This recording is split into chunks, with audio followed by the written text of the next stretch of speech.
ঈদ ঘিরে পাটুরিয়া দৌলতদিয়া নৌপথে বেড়েছে যাত্রীর চাপ। ইনি জানাতে যুক্ত হচ্ছেন সহকর্মী আব্দুল আলিম। আলিম, ঘাটের বর্তমান পরিস্থিতি কেমন দেখছেন? যানবাহনের বাড়তি চাপ সামাল দিতে কি ব্যবস্থা নেওয়া হয়েছে? ডানা মানিকগঞ্জের এই পাটুরিয়া দৌলতদিয়া নৌপথটি দেশের এক দক্ষিণ পশ্চিমাঞ্চলের 21 জেলার অন্যতম এইটি প্রবেশ পথ।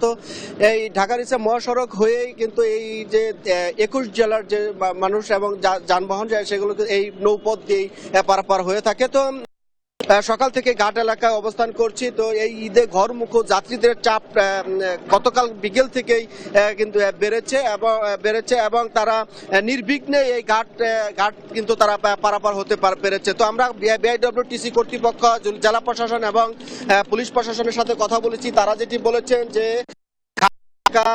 ঘাট জেলা প্রশাসন সহ যে অন্যান্য যে প্রশাসন কর্মকর্তা রয়েছে তারা সবসময় নিয়োজিত রয়েছেন এবং তারা এই ঈদে ঘরমুখো যাত্রীদের যাতে কোনো রকম ভোগান্তি না হয় সেজন্যের দিকে তারা লক্ষ্য রাখছেন। তো আমরা বিআইডব্লিউটিসির যে ডিজিএম আব্দুল সালাম রয়েছে তার সাথে কথা বলেছি। তিনি যেটি বলেছেন যে এই ঈদে ঘরমুখো যে যাত্রী যারা রয়েছেন তারা নির্বিঘ্নে পারাপার হতে পারে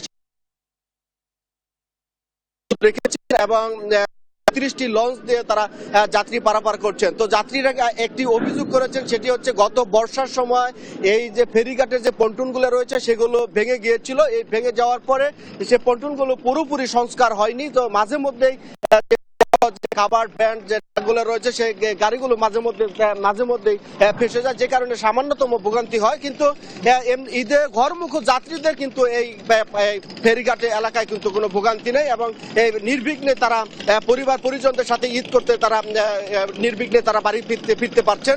তো ডানা, এই ছিল আমার কাছে মানিকগঞ্জের পাটুরিয়া দৌলতদিয়া নৌপথ থেকে ঈদ যাত্রার সর্বশেষ খবর।